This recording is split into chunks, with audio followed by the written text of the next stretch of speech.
This is just another example of how we are raising snowflakes. Because, I mean, if you honestly can't make it in college, then just drop out.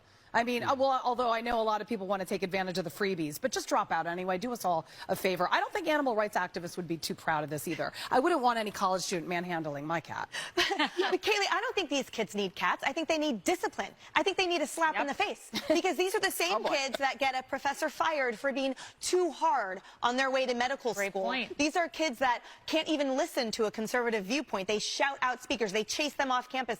But a cat will make everything better. Guess what? That doesn't work in the real world. Yeah, you're talking about my professor that I love so much back at NYU. NYU. Yes. Yeah, okay. No, I remember on one of my campuses getting a note that there would be dogs and puppies for us to soothe us during exam time. And I thought, is this real? I mean, no. What a distraction for kids who don't want to study. Number one. Number two, I don't need to be coddling a puppy. I need my, organic chemistry book if I'm, in pre-med here. This is insanity. Give me a cup of coffee, a cookie, and a stack of books, and I'm set. I don't need a puppy in my lap to study for exams. I never realized Republicans were anti-animals.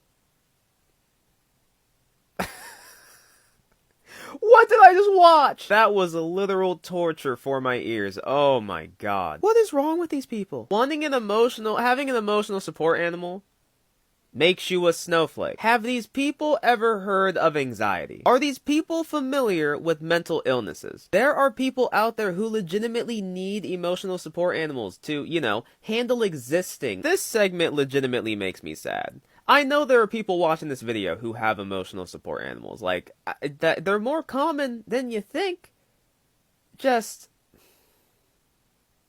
Okay, my big picture takeaway from this video, the only conclusion I can reach is that none of these people have ever felt the warm embrace of a dog or a cat. As a child, they weren't allowed to have pets, and so the prospect of somebody legitimately needing an emotional support animal is foreign. They've never experienced that type of love, they've never experienced that type of bond, and so somebody else needing it feels weird to them. And see, I'm just naming cats and dogs. People have emotional support animals of all types. I remember I met somebody who had an emotional support tortoise. The thing was like 30.